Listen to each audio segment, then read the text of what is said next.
The weight of her carpetbag felt heavier with every step. Sarah, Porter took toward the small church at the edge of Palisade, Colorado, where a man she had never met waited to make her his wife. The year was 1878, and the autumn air carried the scent of sagebrush and impending snow from the Rocky Mountains looming in the distance. Sarah's heart hammered against her corset as she clutched the worn handle of her bag, knowing that inside were letters that could destroy everything before it even began. She had answered an advertisement in the Boston newspaper 3 months prior, corresponding with a man named Robert Quinn, who claimed to be a mountain man seeking a wife to share his cabin and his life. His letters had been thoughtful, even poetic in their description of the wild country he called home. He wrote of elk grazing in meadows at dawn, of stars so bright they seemed close enough to touch, of a loneliness that ate at a man's soul when he had no one to share the beauty with.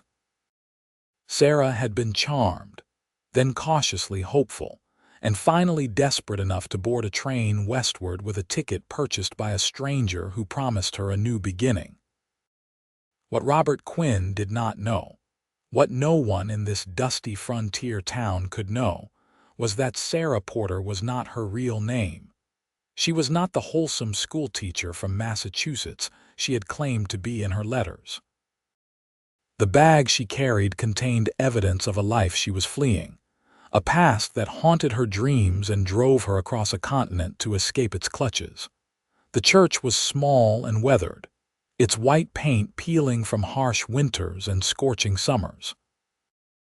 A handful of townspeople had gathered despite the late afternoon hour, curious to see the mail-order bride who had traveled so far to marry the reclusive mountain man.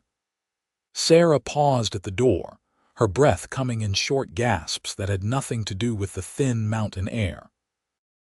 She could still turn around. She could walk to the train depot and use the last of her hidden money to go somewhere else, anywhere else. But where would she go? And how long before they found her? The door opened before she could decide, and a man stepped out into the fading sunlight. Sarah's breath caught for an entirely different reason. Robert Quinn was nothing like she had imagined. He stood well over 6 feet tall, with shoulders that seemed broad enough to block out the sun. His hair was dark brown, almost black, hanging past his collar in waves that suggested he cut it himself with a hunting knife. A thick beard covered the lower half of his face, but could not hide the strong jaw beneath. His eyes were the color of mountain lakes, a blue so clear and direct that Sarah felt he could see straight through her carefully constructed lies. He wore buckskin trousers and a heavy wool shirt, with a leather vest that had seen years of hard use. His boots were scuffed and practical, and a large knife hung from his belt. Everything about him spoke of strength, capability, and a life lived far from the softness of civilization. Sarah, in her traveling dress of deep green wool and her carefully pinned hair, felt absurdly out of place. "Miss Porter," his voice was deep and rough, like stones tumbling in a river. "I am Robert Quinn." Sarah nodded, not trusting her voice. Up close, she could see fine lines around his eyes, the weathering of skin exposed to harsh elements. He was older than her 23 years, perhaps 30 or 32, but his gaze held a gentleness that his rugged appearance belied. "I am glad you came," he said simply. "I was not certain you would." "I gave my word," Sarah managed to say, her voice steadier than she felt. Something flickered in those blue eyes, something like approval. "Then we should not keep the preacher waiting, unless you need more time." Did she need more time? Time to confess that everything he knew about her was a carefully crafted fiction. Time to explain that she was running from a husband who had died under mysterious circumstances, from questions she could not answer, from a police detective in Boston who looked at her with suspicion in his cold gray eyes. "No," Sarah whispered. "I am ready." Robert offered his arm, and Sarah took it, feeling the solid strength beneath the fabric of his shirt. They walked into the church together, and Sarah noticed how he shortened his stride to match hers, a small courtesy that touched something deep in her chest. The interior of the church was simple, with rough-hewn pews and a plain wooden cross on the wall behind the altar. The preacher was an elderly man with kind eyes and a gentle smile. A few townspeople had taken seats in the pews, including a stout woman who Sarah guessed was the preacher's wife, and a younger couple who watched the proceedings with open curiosity. The ceremony was brief. Sarah spoke her vows in a voice that trembled only slightly, and Robert's responses were solemn and sure. When the preacher pronounced them man and wife, Robert leaned down and pressed a chaste kiss to Sarah's forehead. His lips were warm against her skin, and his beard was softer than she expected.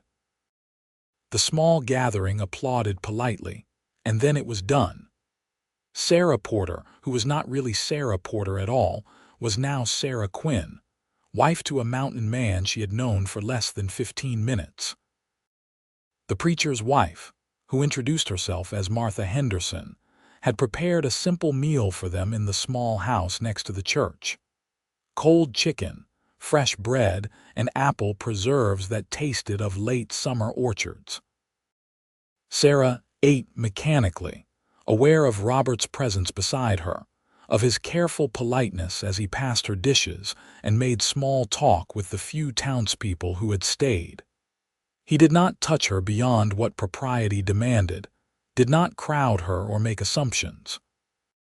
She was grateful for that, even as anxiety twisted in her stomach. As the sun began to set behind the mountains, painting the sky in shades of orange and purple that Sarah had never seen in Boston, Robert stood and offered his hand. "We should go. It is a 2-hour ride to the cabin, and I would prefer to arrive before full dark." Sarah rose on unsteady legs, accepting the cloak that Martha Henderson draped over her shoulders. "Thank you for your kindness," she said to the older woman. Martha patted her hand. "You are welcome, dear. If you need anything, Robert knows where to find us. He comes to town every few weeks for supplies." Outside, a large horse waited, already saddled and patient. Robert secured Sarah's carpetbag to the saddle, then turned to her. "Have you ridden before?" "A little," Sarah lied. She had ridden exactly twice, both times on a docile mare in a Boston park, with a proper side saddle and a groom leading the horse. Robert studied her for a moment, and Sarah had the uncomfortable feeling that he knew she was not being entirely truthful. But he only nodded and said, "You will ride with me then. The trail is rough, and it would not be safe for you to ride alone, especially in the dark." He mounted the horse with fluid grace, then reached down for Sarah. She placed her hand in his and felt herself lifted as though she weighed nothing at all. Robert settled her in front of him on the saddle, one arm coming around her waist to hold her secure. Sarah stiffened at the intimate contact, but Robert's hold was firm and impersonal, clearly meant only for her safety. "Comfortable?" he asked, his breath warm against her ear. Sarah nodded, not trusting her voice.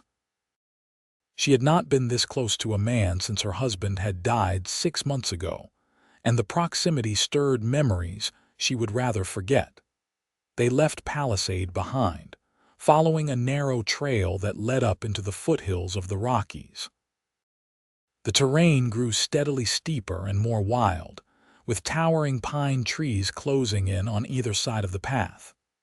The horse, which Robert called Bear, picked its way carefully over rocks and exposed roots. Sarah clutched the saddle horn as the trail grew narrower, acutely aware of the steep drop-offs that occasionally appeared to their right. Robert rode in silence, his attention focused on the trail, and Sarah was grateful for the lack of conversation. She needed time to think, to plan what she would say when he inevitably asked about her past.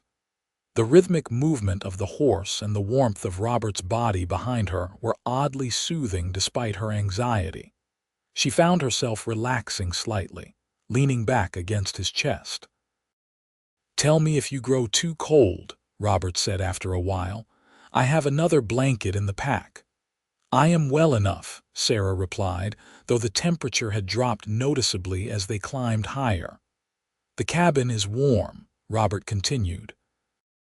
"I have been keeping the fire going, hoping you would come." There was something vulnerable in that admission, and Sarah felt a pang of guilt.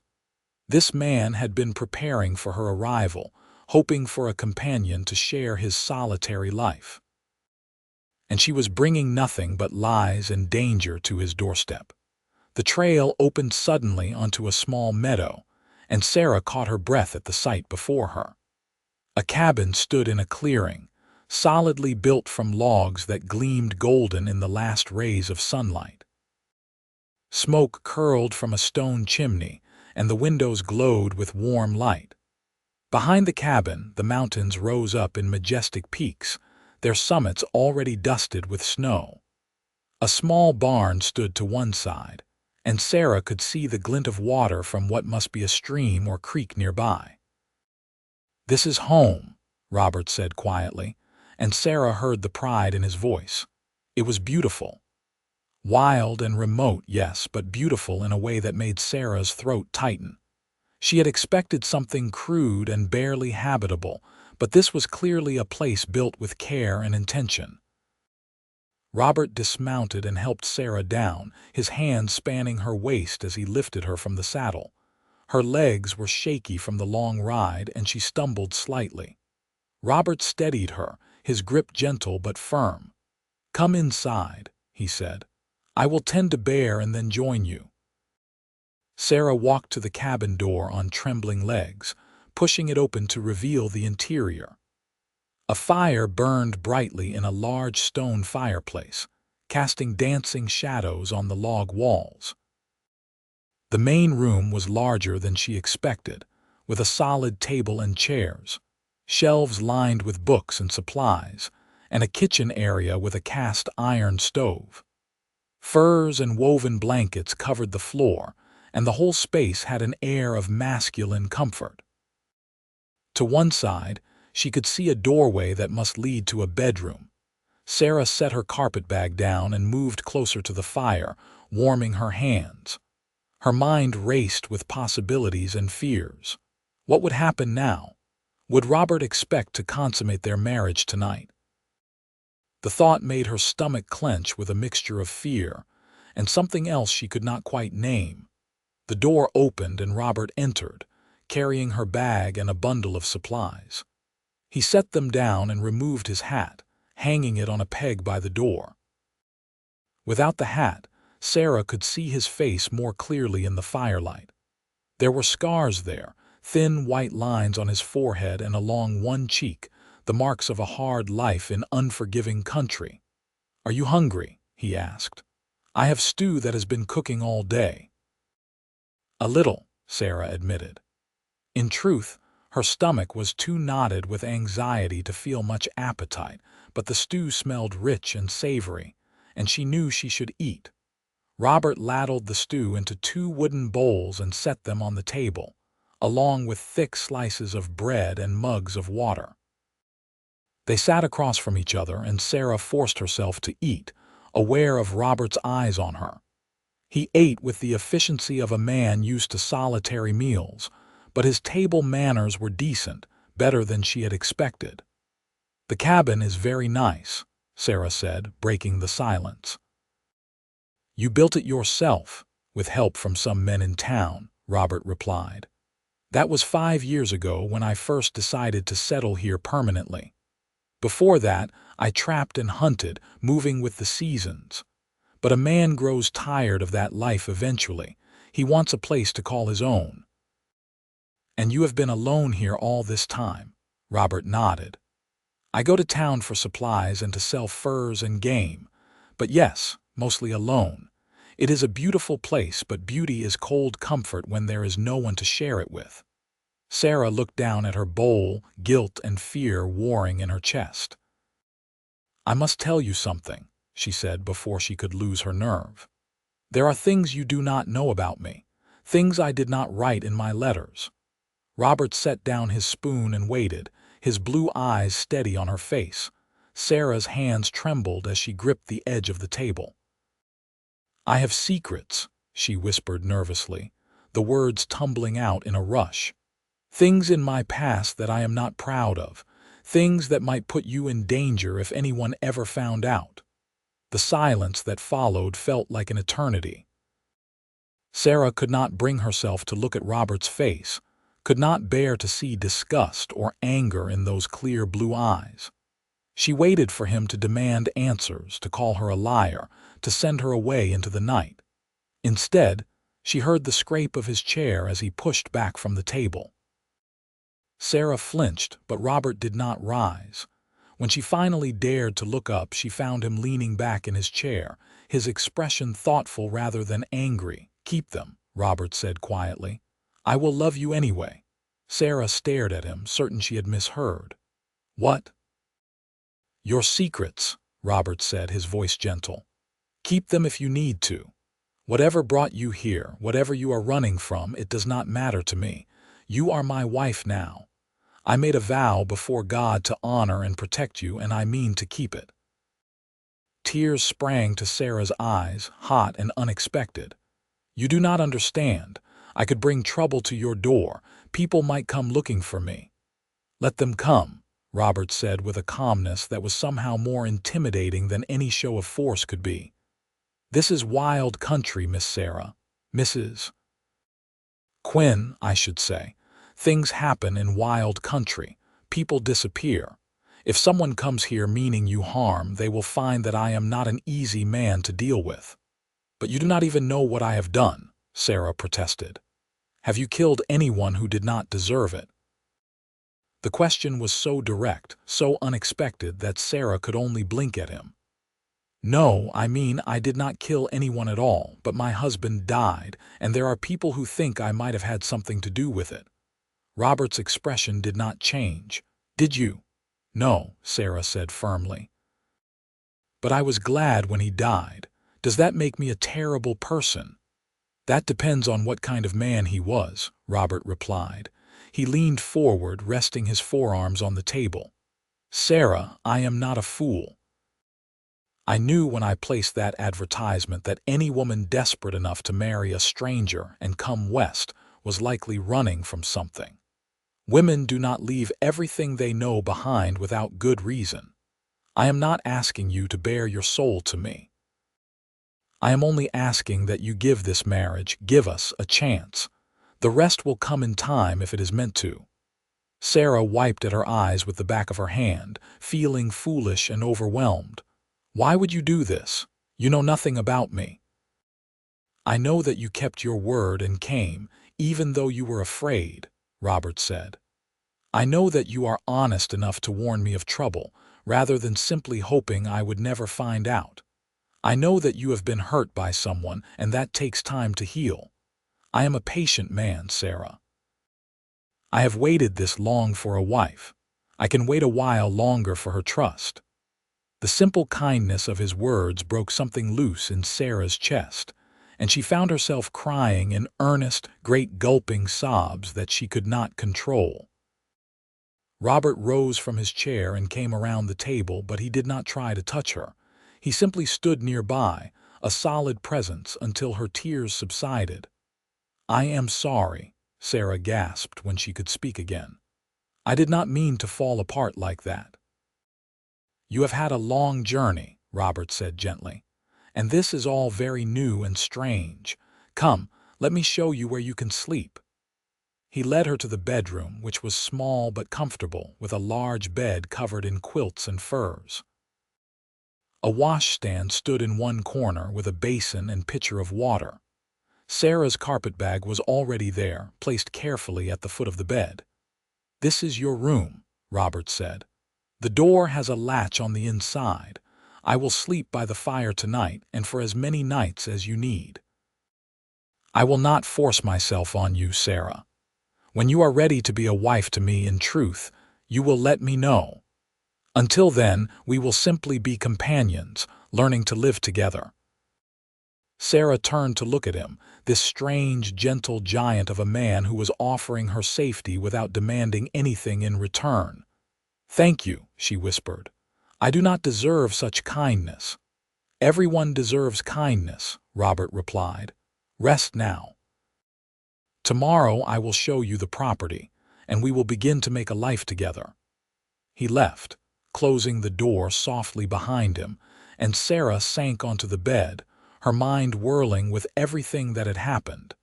She had expected many things from this marriage, but not this. Not patience and understanding and unconditional acceptance. She did not know what to do with such gifts. Sarah changed into her nightgown with mechanical movements, then slipped beneath the quilts. The bed was soft and comfortable, the linens clean and smelling faintly of pine. She could hear Robert moving around in the main room, the crackle of the fire, and the settling of the cabin as the temperature dropped outside. Despite her exhaustion, sleep was long in coming. Her mind kept returning to Robert's words, to the steadiness in his blue eyes, to the promise of protection he had made without even knowing what he was protecting her from. When sleep finally claimed her, Sarah dreamed not of Boston and death and suspicious detectives, but of mountain meadows and clear blue lakes, and a man with gentle hands who asked for nothing but a chance. Sarah woke to the smell of coffee and frying bacon, and for a disoriented moment, she could not remember where she was. Then the events of the previous day came flooding back, and she sat up in the unfamiliar bed, her heart pounding. Pale morning light filtered through the window, and she could hear movement in the main room. She dressed quickly in a simple day dress of gray cotton, pinning her dark hair into a practical bun. When she emerged from the bedroom, she found Robert at the stove, tending to breakfast with the ease of long practice. He had already been outside, she could tell, because his hair was damp and his face freshly shaved. Without the heavy beard, he looked younger, and Sarah could see the strong line of his jaw and the shape of his mouth. He was, she realized with a start, quite handsome in a rugged, unconventional way. "Good morning," he said, glancing up with a slight smile. "I hope I did not wake you too early." "The sun rises early this time of year, and I am used to starting my day with the light." "It is fine," Sarah assured him. "I should learn your habits if we are to share a home." Robert nodded approvingly and gestured to the table. "Sit. Breakfast is almost ready." They ate together in companionable silence, and Sarah found herself relaxing slightly. The cabin was warm and peaceful, and there was something comforting about the simple domesticity of sharing a meal. When they had finished, Robert poured them both more coffee and sat back in his chair. "I thought I would show you around today," he said. "The barn and the animals where I keep supplies, the creek and the meadow. You should know the property in case you ever need to find your way. The wilderness can be dangerous if you do not know where you are going." "I would like that," Sarah said. "I have never lived in such wild country before." "It takes some getting used to," Robert admitted. "But there is a freedom here that you cannot find in cities. A man or a woman can be who they truly are without the weight of society's expectations." Sarah wondered if he knew how much those words meant to her, how deeply they resonated with her desperate need to escape the constraints of her old life. She suspected that Robert understood more than he let on. They spent the morning exploring the property, and Sarah was impressed by how much Robert had built and maintained on his own. The barn housed 2 horses, Bear and a smaller mare that Robert said Sarah could ride once she was more comfortable with horses. There were also chickens in a sturdy coop, a milk cow named Bessie, and a small pig that Robert was fattening for winter. "I hunt for most of our meat," he explained as they walked toward the creek. "Elk, deer, rabbit. The mountains are full of game if you know where to look." But it is good to have some livestock as well, for eggs and milk and a reliable source of meat when hunting is poor. The creek was clear and cold, running swift over smooth stones.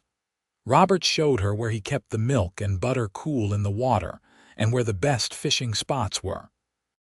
Beyond the creek, the meadow stretched out toward the mountains, already turning gold and brown as autumn deepened. Sarah could see why Robert loved this place. There was a wild beauty here that called to something deep in her soul, something she had not known existed until this moment. "It is breathtaking," she said softly. Robert stood beside her, his gaze on the distant peaks. "I am glad you think so. I was afraid you might find it too isolated, too far from civilization." "I have had enough of civilization," Sarah replied before she could think better of it. Robert turned to look at her, his blue eyes searching her face. "Your husband," he said carefully. "The one who died. Was he the civilized sort?" Sarah's throat tightened, but something in Robert's steady gaze made her want to answer honestly. "He was very proper," she said slowly. "Very concerned with appearances and respectability. He worked in a bank and had ambitions to move into higher society. Everything was about how things looked from the outside. And from the inside," Sarah looked down at her hands. "From the inside, he was a cruel man. He never struck me where it would show, never raised his voice in public. But in private, he made my life a misery. He controlled everything I did, everyone I spoke to. He said terrible things, made me believe I was worthless and stupid. When he died suddenly of a heart ailment, I felt nothing but relief. And then the detective came, asking questions, looking at me with suspicion. People whispered that perhaps I had poisoned him, though there was never any proof. I could not stay there, could not endure the constant scrutiny and judgment, so I ran. The silence that followed her confession seemed to stretch forever. Sarah could not bring herself to look at Robert, afraid of what she would see in his face. She had revealed too much, exposed the ugliness of her past. He would surely regret his easy acceptance of the night before, but when Robert finally spoke, his voice was filled not with judgment but with a quiet, fierce anger. "I am sorry you suffered such treatment. No woman should have to endure that, and I am glad the man is dead, though I wish he had lived long enough for me to meet him so I could show him what happens to men who hurt those weaker than themselves." Sarah looked up in surprise and saw that Robert's jaw was tight with suppressed fury. But when he met her eyes, his expression softened. "You are safe here, Sarah," he said firmly. "I give you my word. No one will hurt you again, and if that detective or anyone else comes looking for you, they will have to go through me first." Something in Sarah's chest loosened at his words, a knot of fear and shame that had been there for so long she had forgotten what it felt like to be without it. "Thank you," she whispered. "I do not know why you are being so kind to me, but thank you." "You are my wife," Robert said simply, as though that explained everything. "Come, let me show you the smokehouse. I have venison and elk hanging there that should last us through the winter." They spent the rest of the day working together, and Sarah began to understand the rhythm of life in the mountains. There was always work to be done, but it was honest work, physical and satisfying in a way that her restricted life in Boston had never been. Robert was a patient teacher, showing her how to gather eggs without frightening the chickens, how to milk the cow, how to draw water from the creek. He did not criticize her clumsy attempts or make her feel foolish. He simply demonstrated and then let her try, offering gentle corrections when needed. As the sun began to set, they returned to the cabin. Robert built up the fire while Sarah prepared a simple dinner from the supplies in the larder. It felt strange to be cooking in another woman's kitchen, except this was not another woman's kitchen. This was hers now, her home, if she could allow herself to believe it. Over dinner, Robert told her about his life before settling in Colorado. He had been born in Missouri, the youngest of 5 brothers. When the Civil War broke out, his older brothers had joined the Confederate Army, but Robert, barely 16 at the time, had been too young. By the time he was old enough to fight, the war was ending and his family's farm had been destroyed. His parents and 2 of his brothers had died of fever, and the surviving brothers had scattered, seeking their fortunes elsewhere.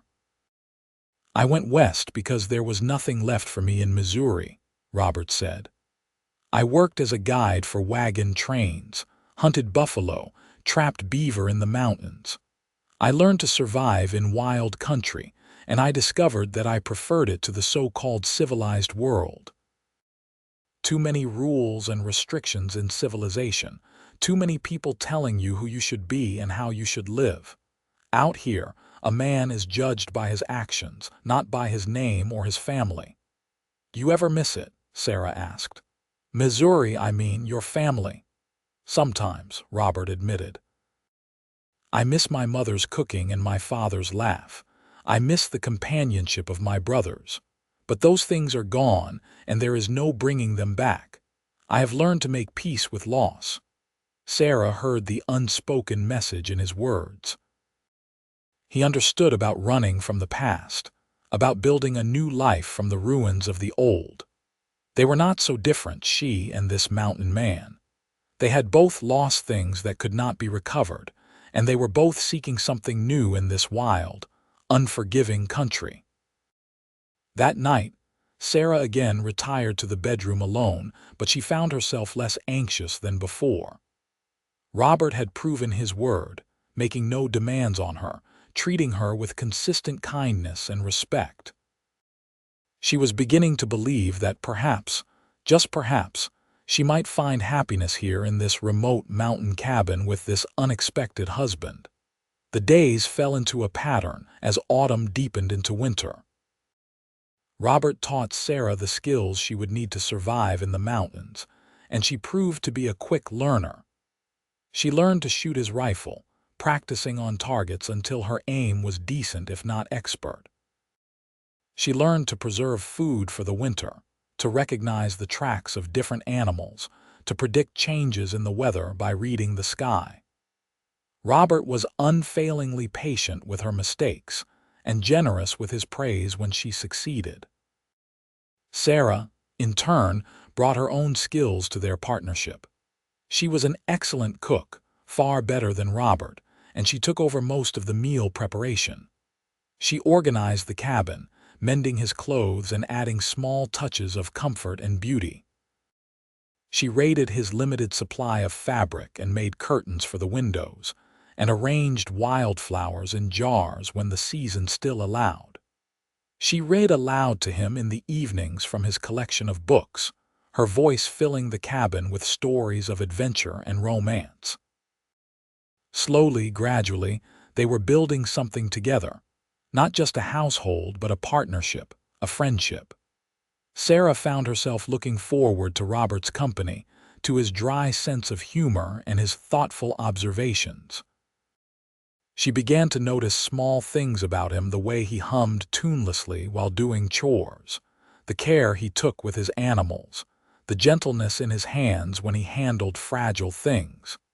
And she noticed the way he looked at her sometimes, when he thought she was not paying attention. There was desire in those looks, carefully controlled but unmistakable.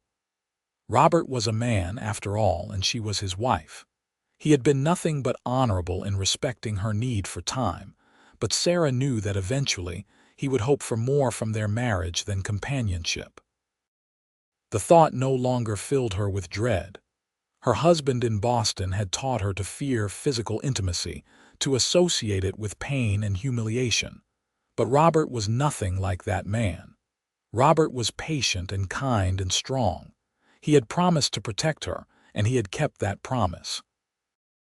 Perhaps, with him, intimacy could be something different, something good.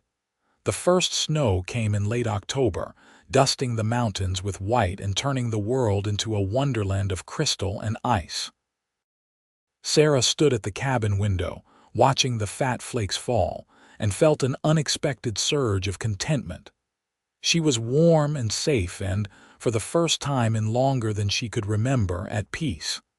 "Beautiful, is it not?" Robert's voice came from behind her.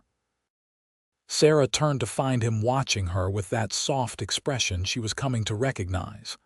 "Yes," she agreed, "though I imagine it will be more challenging when the snow gets deeper." "We will manage," Robert said confidently. "I have supplies enough for 3 winters, and there is always game to be had if you know where to look. The worst of winter can be isolating, but we will keep each other company." There was something in the way he said it, a note of hopefulness, that made Sarah's heart beat faster.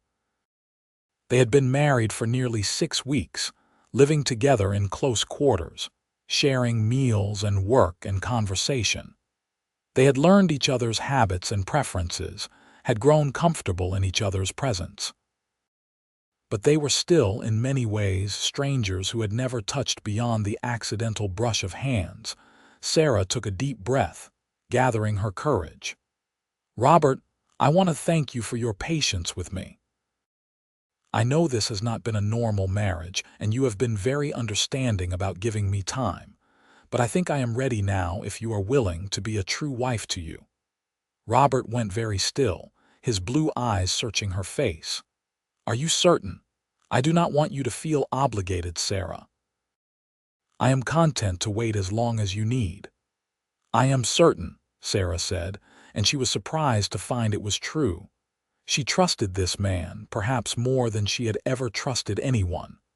"Unless you do not want me that way, I would understand if my past makes me less desirable to you." Robert crossed the distance between them in 2 long strides, his hands coming up to cup her face with a gentleness that made her throat tight. "You are the most desirable woman I have ever known," he said fiercely. "Beautiful and brave and strong.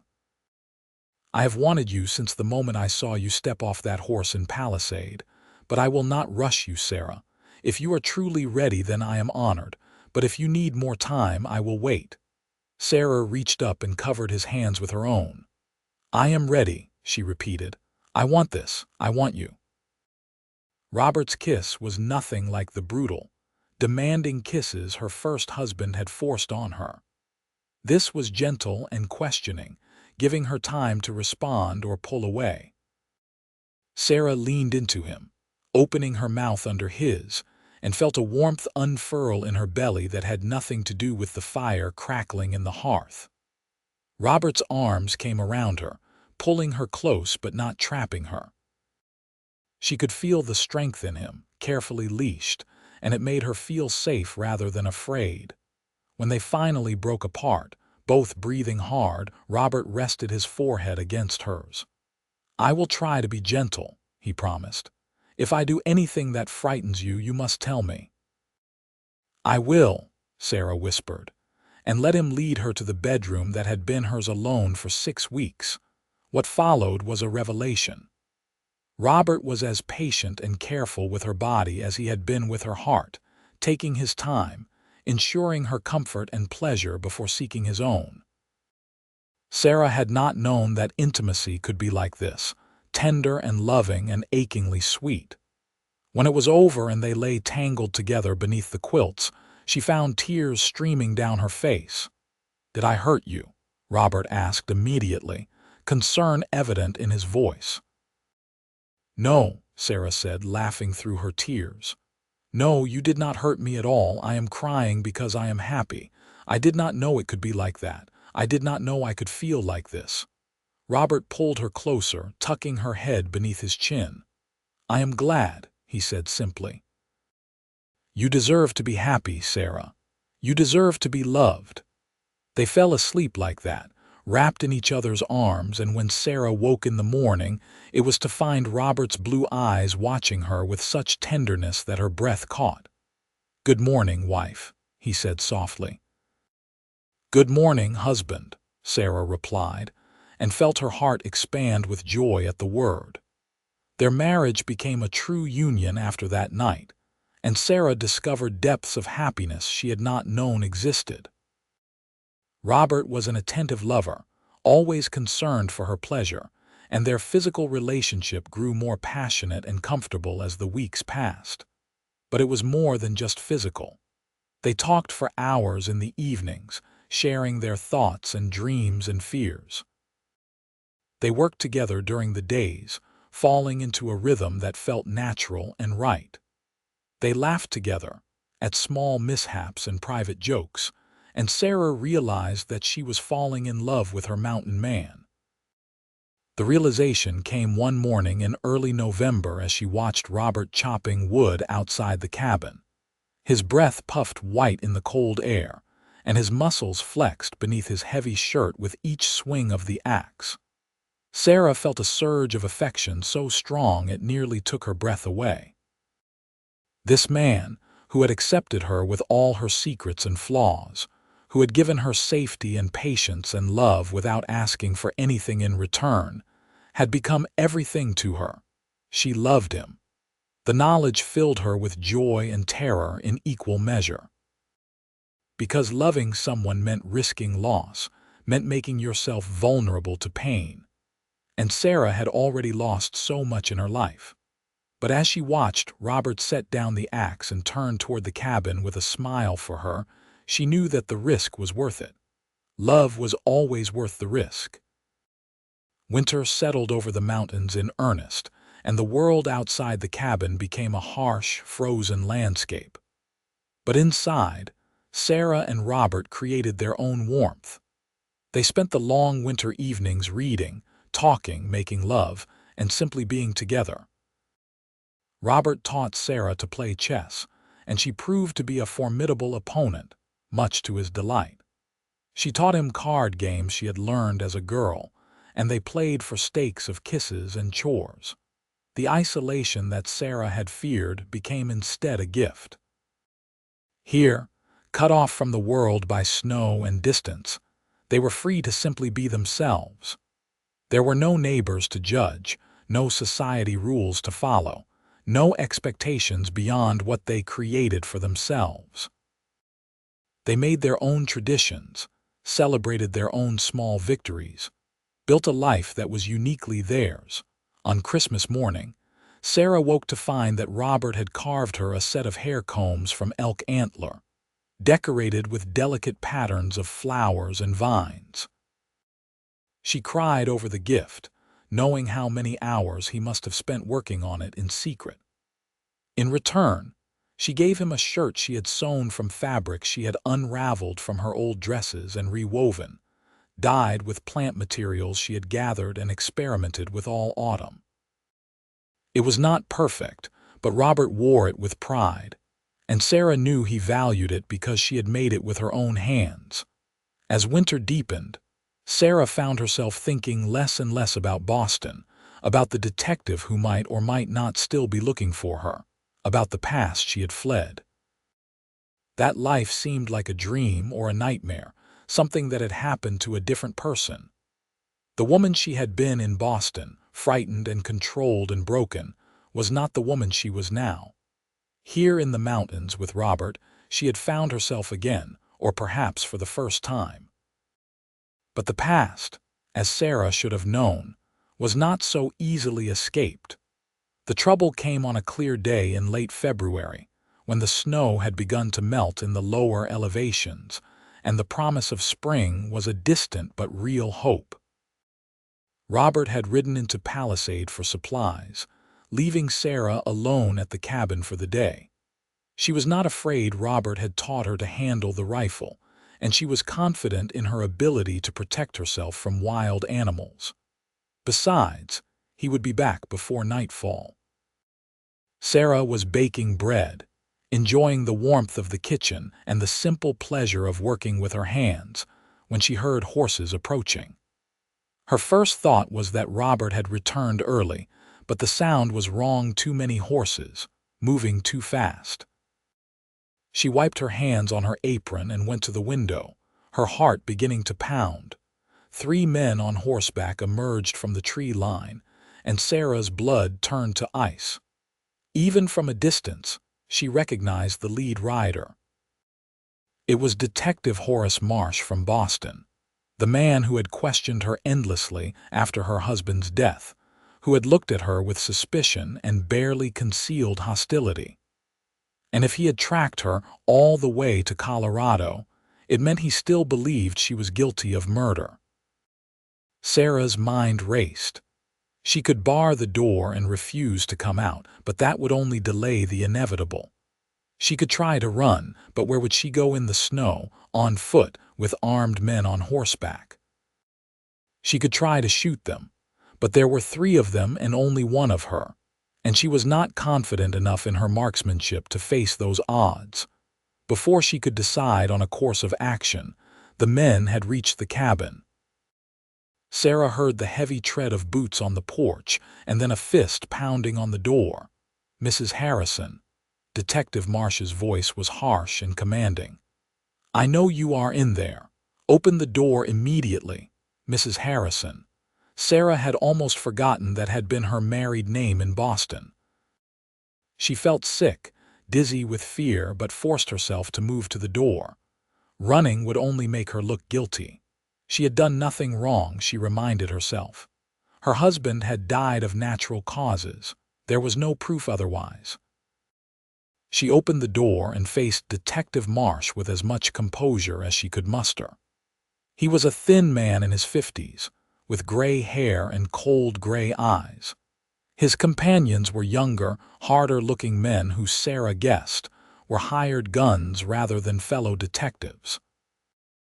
"Detective Marsh," she said, pleased that her voice did not shake. "This is a surprise." "I am sure it is," Marsh replied coldly. "You led me on quite a chase, Mrs. Harrison. Or should I call you Mrs. Quinn now? Yes, I know about your hasty marriage to the mountain man.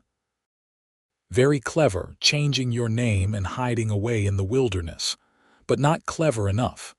"I have nothing to hide," Sarah said firmly. "My husband died of a heart ailment, as the physician confirmed. I have committed no crime." "Then why did you run?" Marsh demanded. "Innocent people do not flee across the country and change their identities."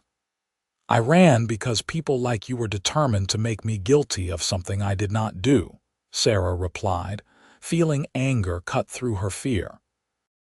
"I ran because I was tired of being treated like a criminal when I had done nothing wrong. I ran because I wanted a fresh start, away from a city full of people who whispered and pointed and judged me." "How convenient," Marsh sneered. "And how convenient that your wealthy husband died just months after changing his will to leave everything to you. Very convenient indeed." Sarah's hands clenched into fists at her sides. "I did not know he had changed his will until after his death, and I want nothing of his money. I left it all behind when I came west." "So you claim," Marsh said, "but I am not convinced. I have a warrant for your arrest, Mrs. Harrison. You will return with me to Boston to stand trial for the murder of your husband." "No." The word came from behind the detective, deep and hard as granite. Everyone turned to see Robert riding into the clearing, his rifle already in his hands. He must have seen the strange horses and come at a gallop.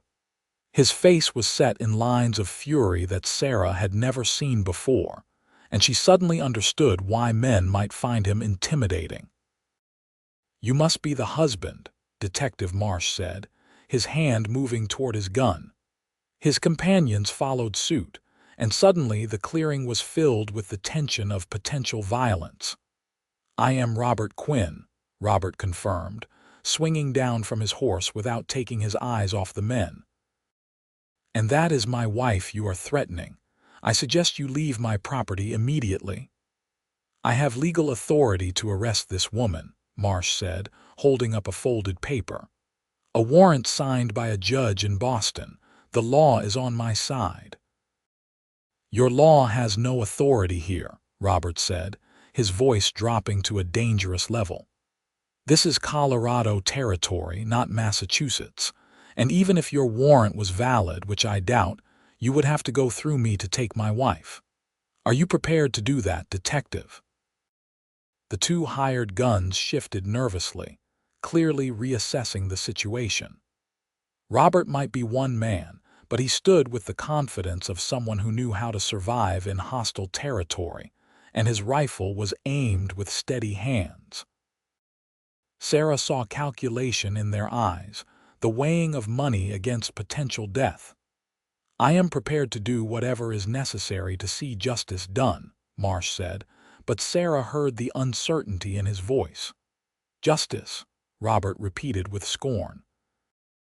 "Is it justice to persecute a woman who has done nothing wrong?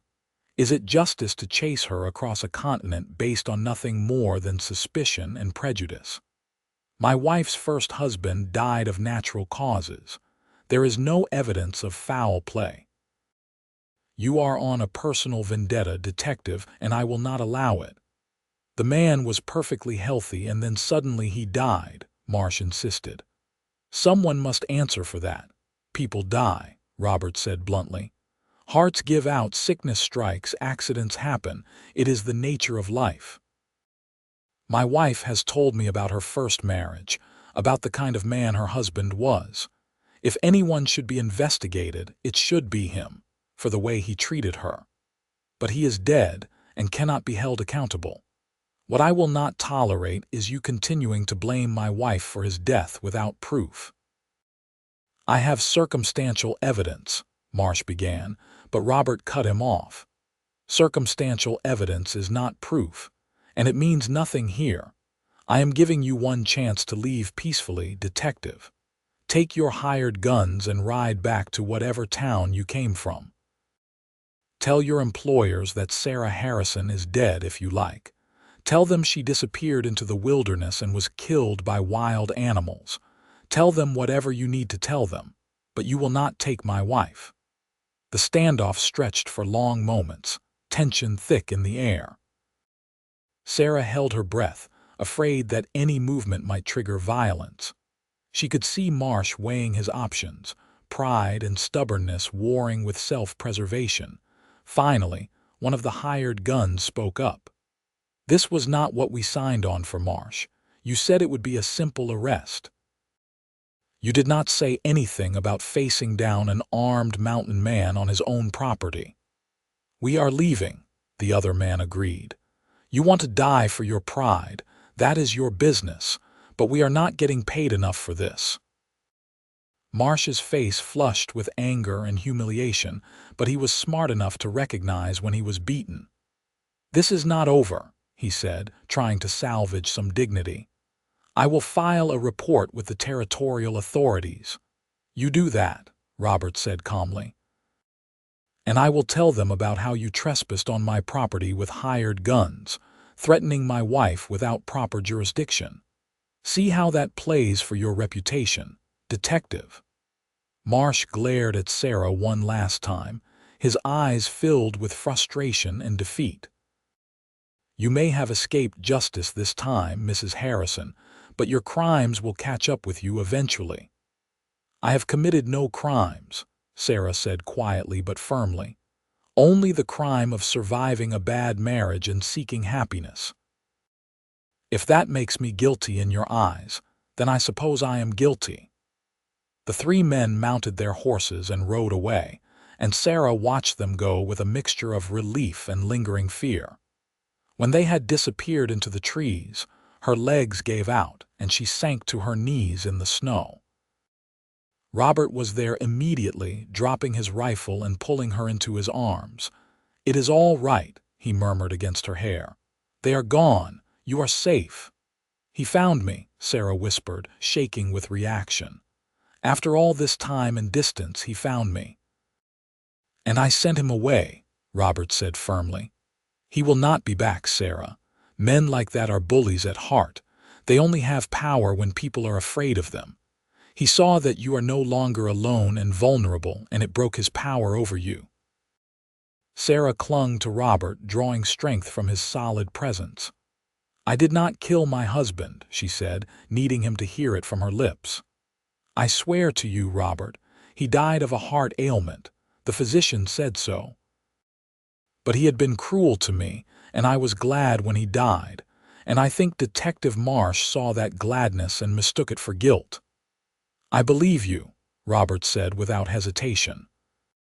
"And even if you had killed the man, even if you had put poison in his tea and watched him die, I would still believe he deserved it based on what you have told me about him. But I know you, Sarah. You are not a killer. You are a survivor, and there is no shame in that." They stayed like that for a long time, kneeling in the snow, holding each other. When Sarah finally felt steady enough to stand, Robert helped her up and led her back into the cabin. He built up the fire and made her tea, fussing over her until the last of her trembling had subsided. "What if he does go to the territorial authorities?" Sarah asked, cupping her hands around the warm mug. "What if they come for me?"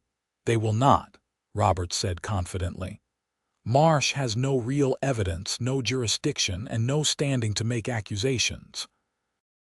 And honestly, Sarah, I do not think he will try. He is embarrassed at being run off by a single man. He will go back to Boston and tell his employers that the trail went cold, that you died or disappeared. He will not admit that he was face down and defeated."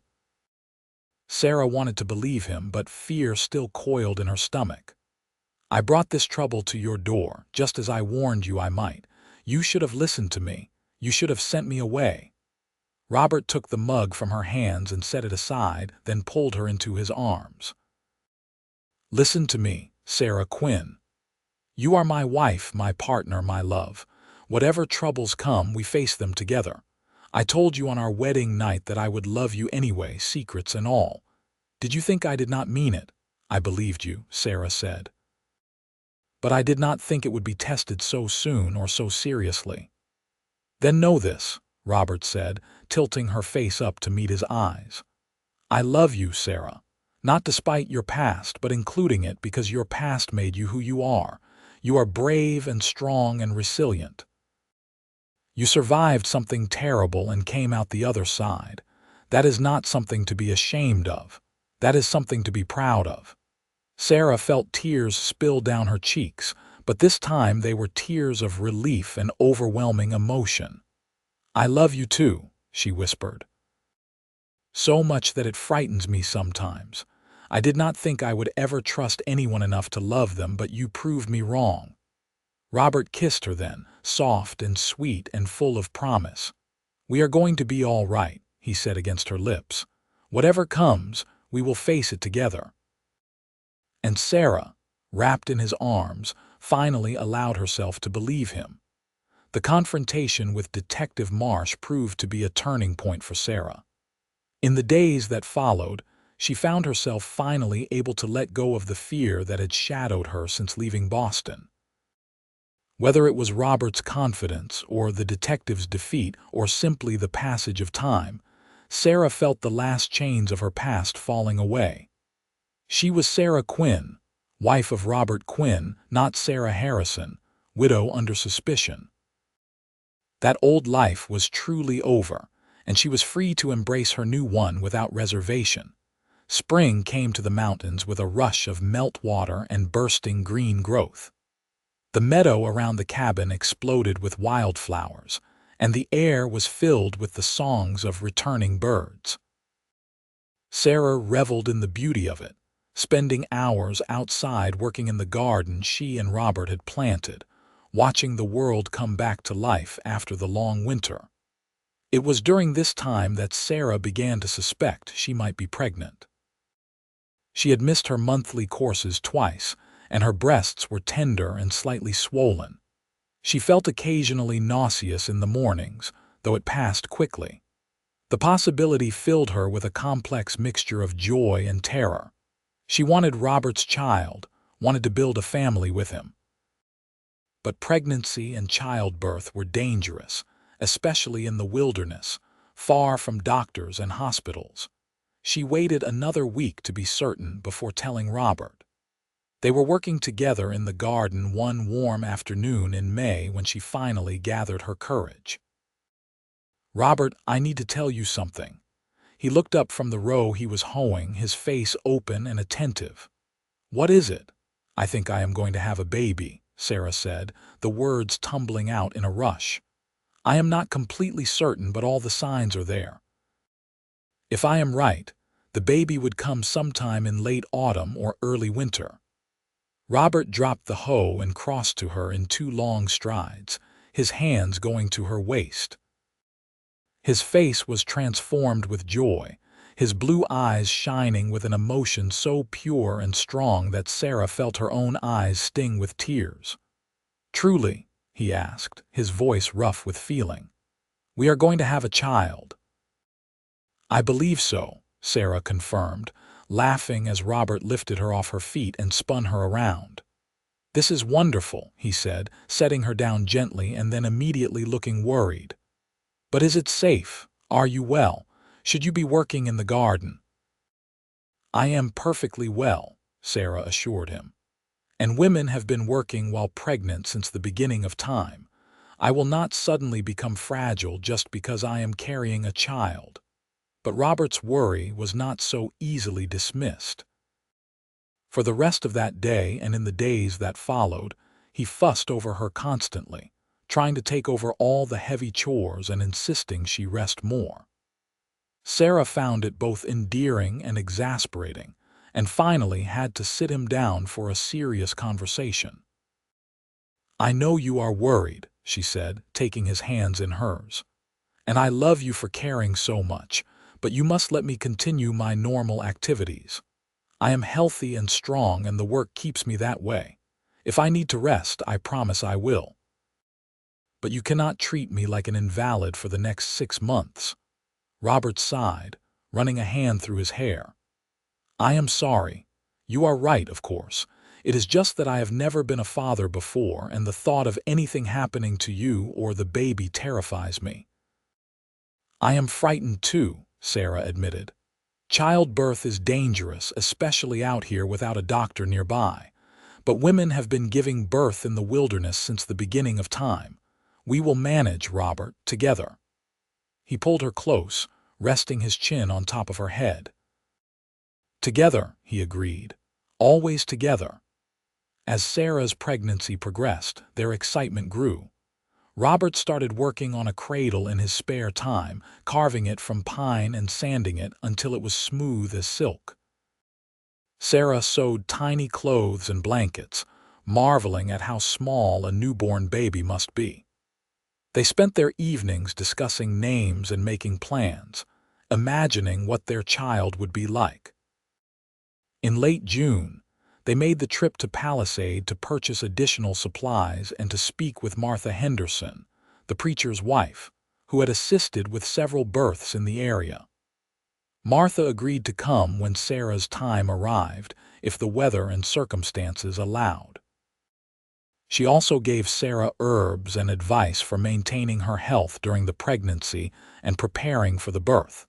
The town had grown slightly since Sarah's arrival, with a few new buildings and families. Sarah was introduced as Mrs. Quinn, and if anyone suspected she was the mail-order bride who had arrived the previous autumn, no one said anything. She was simply Robert's wife, accepted without question or judgment. It was a relief to be seen as a person in her own right, not as a widow under suspicion or a scandal to be whispered about. As they rode back to the cabin that evening, Sarah leaned back against Robert's chest and felt profoundly grateful for the life they had built together. She was happy, truly happy, perhaps for the first time in her adult life. She had a husband who loved and respected her, a home in a beautiful wilderness, and a child on the way. The future stretched before her, full of possibility and promise. Summer passed in a golden haze of warm days and productive work. Sarah's belly swelled with the growing child, and she felt the first flutters of movement with wonder and awe. Robert was fascinated by her changing body, placing his hands on her stomach to feel the baby kick, talking to the child about the world it would soon enter. His tenderness and excitement made Sarah fall even more deeply in love with him. In early September, as the aspens began to turn gold on the mountainsides, Sarah woke one night to find Robert sitting by the window, staring out at the moonlit landscape. "What is wrong?" she asked sleepily, struggling to sit up with her now considerable belly. Robert turned to her with a smile. "Nothing is wrong. I was just thinking about how much my life has changed in the past year. A year ago, I was alone in this cabin, resigned to a solitary existence. And now I have you, and soon we will have a child. It seems almost like a dream." Sarah got out of bed and joined him at the window, settling into his lap as well as her pregnant state would allow. "It is not a dream," she assured him. "This is real, and it is ours." They sat together in comfortable silence, watching the moon sail across the star-filled sky, and Sarah felt a contentment so complete it was almost painful. She had been given a second chance at life, at love, at happiness. Whatever hardships might come, and she knew there would be hardships, she would face them with Robert at her side.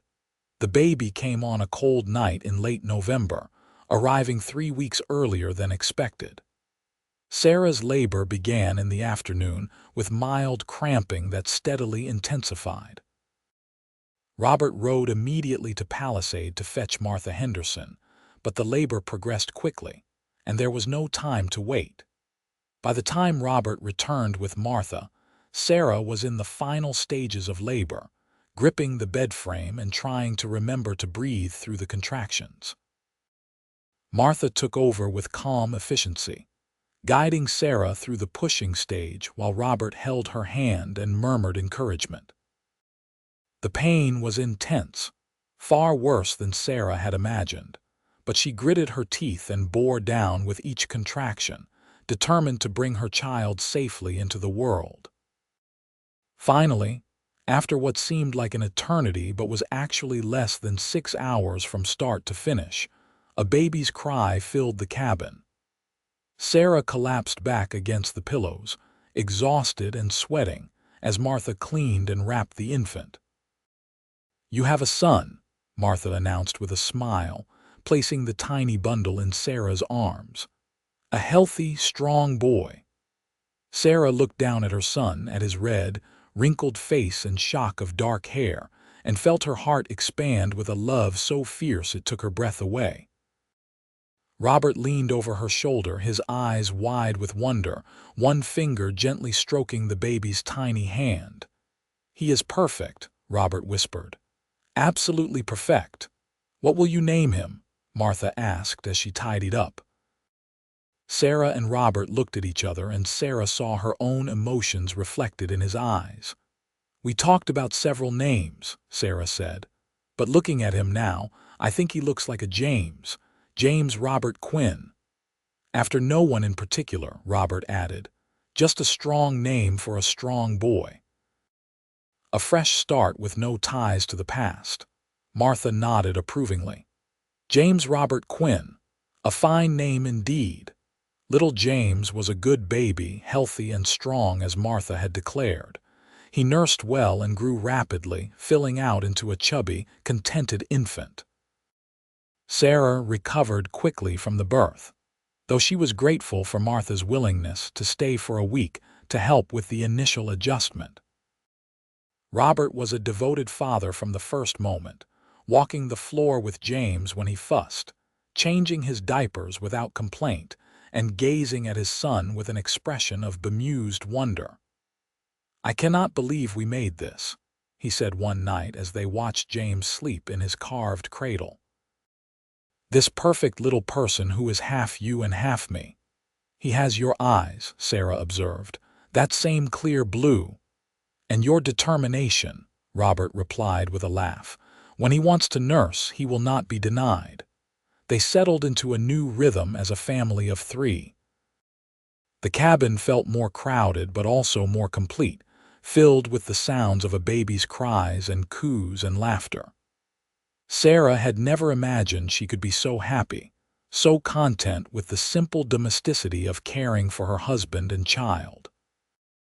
This was not the life she had been raised to expect, but it was infinitely better than anything she could have planned.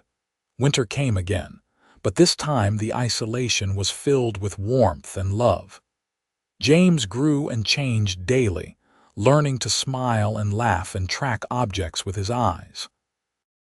Robert continued to work on improvements to the cabin, adding a separate small room for James as he grew older. Sarah cooked and cleaned and cared for her family, and felt a sense of purpose and belonging she had never known in her old life. On a snowy evening in January, as they sat by the fire with James drowsing in Sarah's arms, Robert spoke thoughtfully. "I have been thinking," he said, "about going to see a lawyer in Denver in the spring. I want to make sure everything is legal and proper with our marriage and with James's birth. I want there to be no question about your identity or his legitimacy." Sarah felt a flutter of old fear. "Do you think that is necessary? I thought we had left all that behind." "We have," Robert assured her, "but I want to make certain it stays behind us. If we establish your identity here, register our marriage and James's birth with the territorial authorities, then no one can ever question your right to be Sarah Quinn. It will give you and James legal protection if anything ever happened to me." Sarah nodded slowly, seeing the wisdom in his suggestion even as it made her nervous. "All right, we will go to Denver in the spring, as a family." Robert smiled and leaned over to kiss her forehead. "As a family," he agreed. They made the trip to Denver in late April, when the mountain passes were clear, and James was old enough to travel more easily. The city was much larger than Palisade, bustling with growth and energy as the railroad brought more people westward. Sarah found it overwhelming after months in the mountains, but also exciting to see so much activity and life. The lawyer Robert consulted was a middle-aged man named Thomas Bradford, with a kind face and a professional manner. He listened to their story without judgment, then drafted the necessary documents to establish Sarah's legal identity as Sarah Quinn, formerly Sarah Porter of Massachusetts. There was no mention of her marriage to Harold Harrison or the circumstances of her departure from Boston.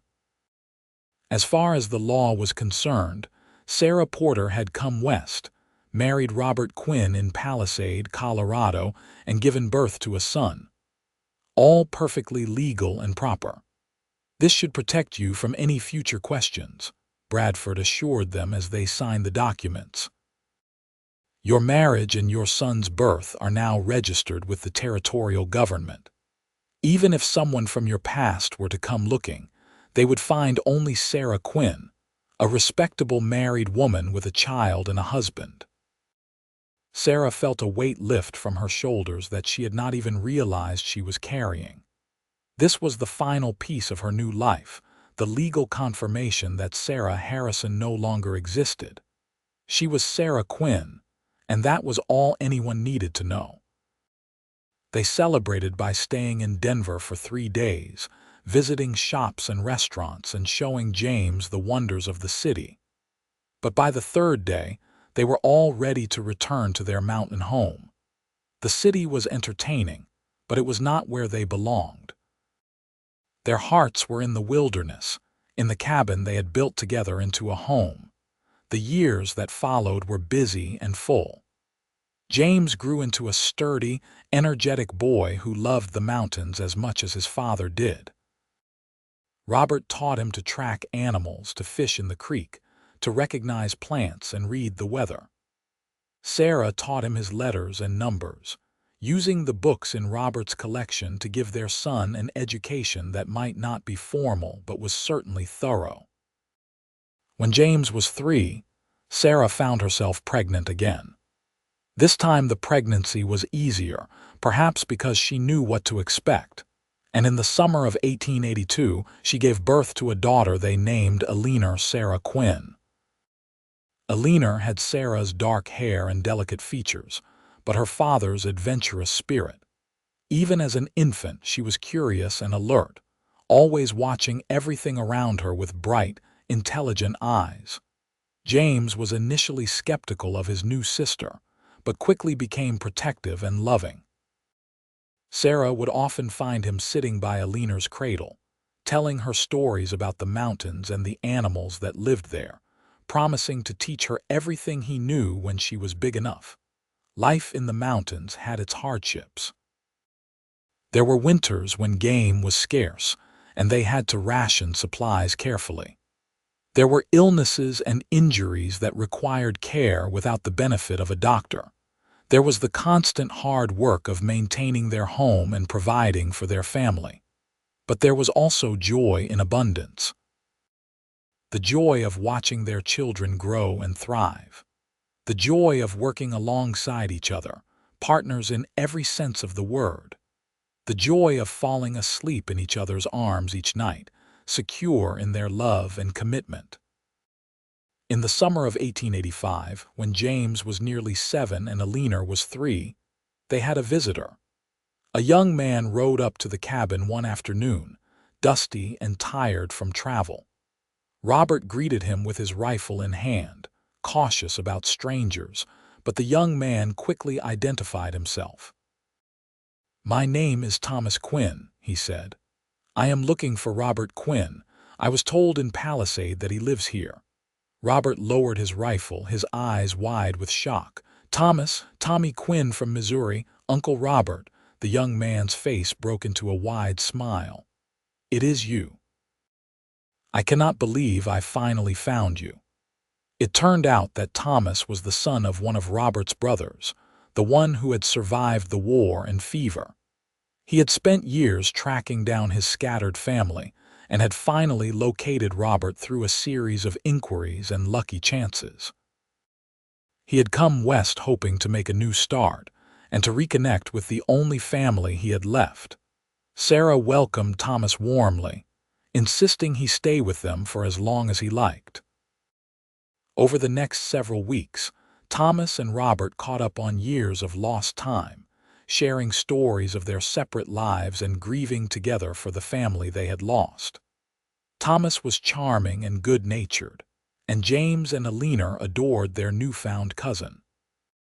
When Thomas finally moved on, planning to settle in a nearby valley where he had filed a homestead claim, Sarah felt as though their family had expanded in a meaningful way.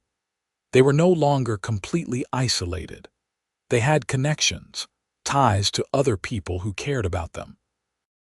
Thomas promised to visit often and to let Robert know if he ever heard anything from other surviving family members. "You have built a good life here," Thomas said to Robert on the day he left. "A beautiful wife, healthy children, a solid home. You are a fortunate man, Uncle." "I know," Robert replied, his arm around Sarah's waist. "I am more fortunate than I deserve." As the years continued to pass, Sarah occasionally thought about her old life in Boston, but it seemed increasingly like a story she had read rather than something she had lived. That frightened, controlled woman was not her. She was Sarah Quinn, wife and mother and partner. She was strong and capable and loved. The secrets she had carried across a continent no longer had power over her. When James was 10 and Alina was 6, Sarah discovered she was pregnant again. This pregnancy was harder than the previous two, perhaps because she was now 35 and her body was not as resilient as it had been. But with Robert's constant support and care, she managed well enough. In the early spring of 1888, she gave birth to twin boys, whom they named Daniel and David Quinn.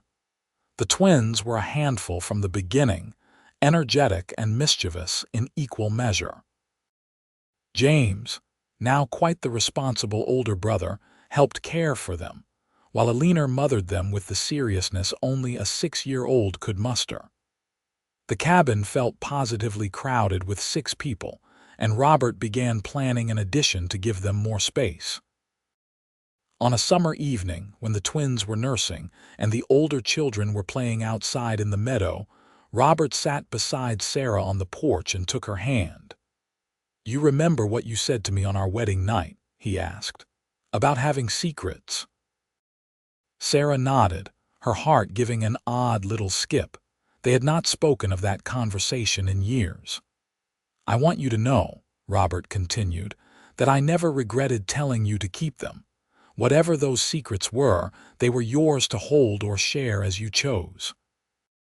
But I also want you to know that they do not matter anymore.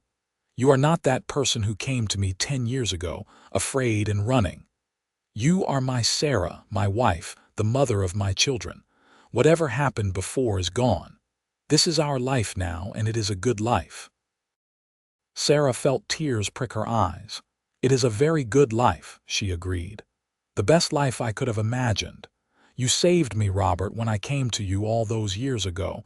You gave me safety and love and a family. You gave me myself. You saved yourself, Robert corrected gently.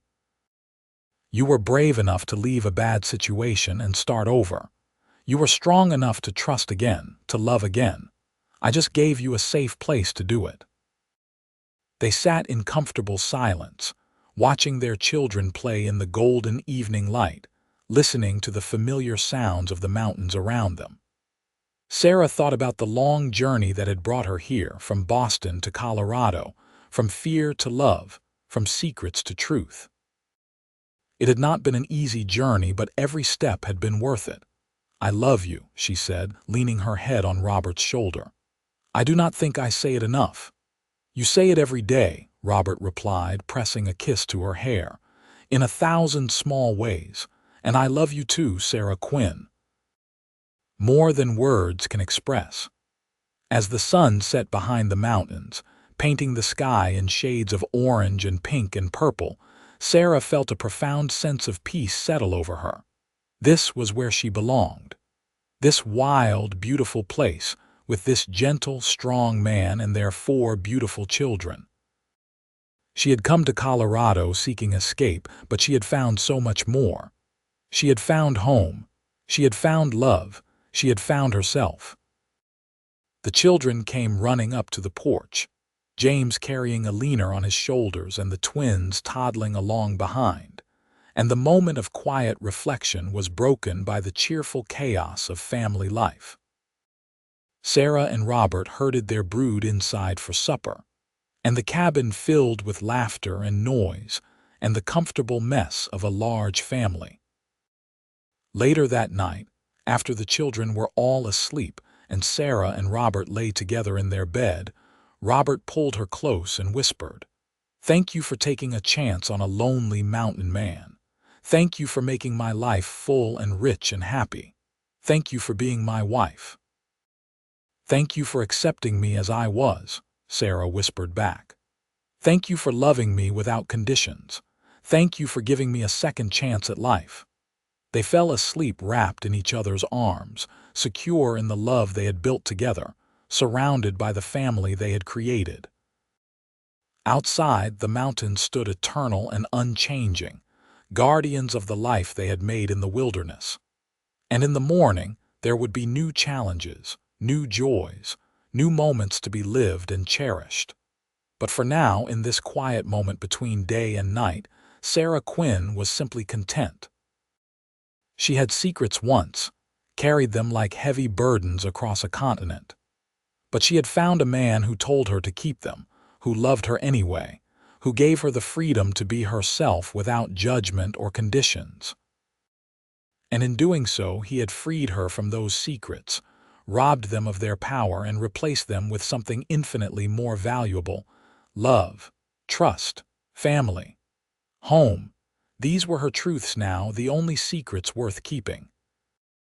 And as she drifted off to sleep in her husband's arms, Sarah knew with absolute certainty that she had made the right choice 10 years ago when she stepped off that train in Palisade, Colorado.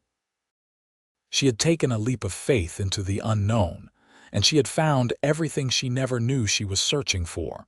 The Wild West had given her freedom, but Robert Quinn had given her love. And together, they had built a life worth living, a family worth cherishing, and a love story that would endure for all their days. Whatever secrets she had once carried were gone now, replaced by the open truth of a life fully lived and a love fully embraced. And that was the best ending she could have ever hoped for. Not a dramatic conclusion, but a simple, honest, happily ever after built on mutual respect, unconditional acceptance, and the kind of deep, abiding love that grows stronger with each passing year. Sarah Quinn had found her home in the mountains, and more importantly, she had found her home in the heart of the mountain man who had promised to love her anyway. It was enough. It was everything. And as the years continued to unfold, with all their joys and sorrows, triumphs and challenges, Sarah and Robert faced them together, hand in hand, heart to heart, building a legacy of love that would be passed down to their children and their children's children. The Wild West had many stories to tell, tales of adventure and danger and frontier justice. But perhaps the most powerful stories were the quietest ones, the stories of ordinary people finding extraordinary love in unexpected places.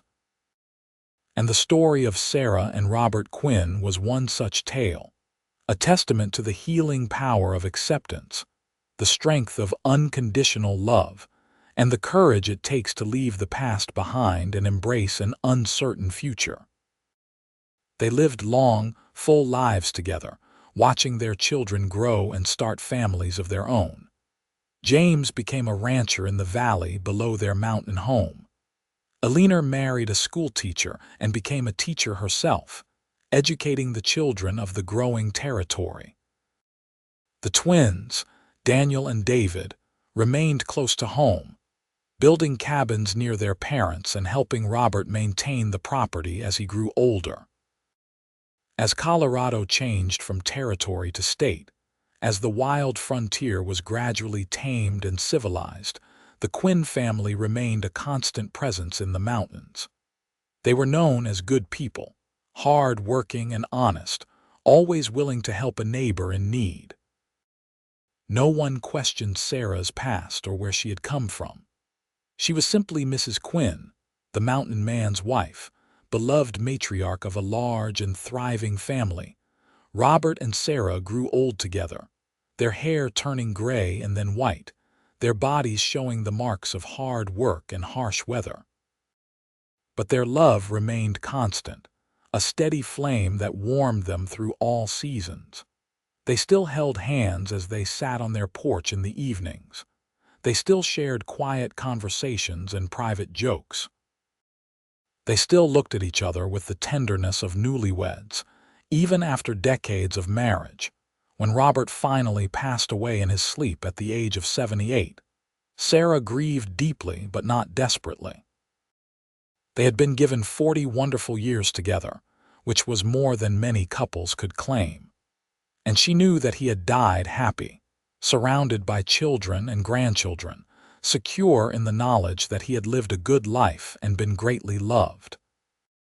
Sarah lived another 5 years after Robert's death, cared for by her children and spending her days with her grandchildren.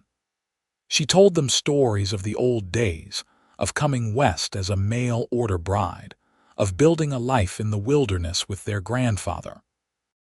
She told them about the importance of courage and honesty and accepting people as they are. She taught them that the past did not have to define the future, that everyone deserved a second chance, and that love was always worth the risk. When Sarah finally joined Robert, passing peacefully in her sleep at the age of 83, her children buried her next to him on the mountain they had both loved so dearly. The headstone was simple: Sarah Quinn, beloved wife, mother, and grandmother. But to those who knew her story, those simple words represented something profound: a life reclaimed, a love freely given and received, a woman who had found the courage to start over and build something beautiful from the ashes of her past. And high in the Colorado mountains, where the air is thin and clear, and the peaks touch the sky, the cabin still stood, maintained by generations of Quinns who remembered the story of Sarah and Robert. It remained a testament to their love, a reminder that sometimes the best things in life come from taking chances, from accepting people without judgment, and from loving someone so completely that their past becomes irrelevant in the face of a shared future. The Wild West had many legends, but the greatest legend of all was the quiet one, the story of a mountain man who told his frightened bride to keep her secrets because he would love her anyway. And in doing so, he had given her the freedom to finally be free of those secrets and to live a life defined not by what she had run from, but by what she had run toward: love, family, home, forever.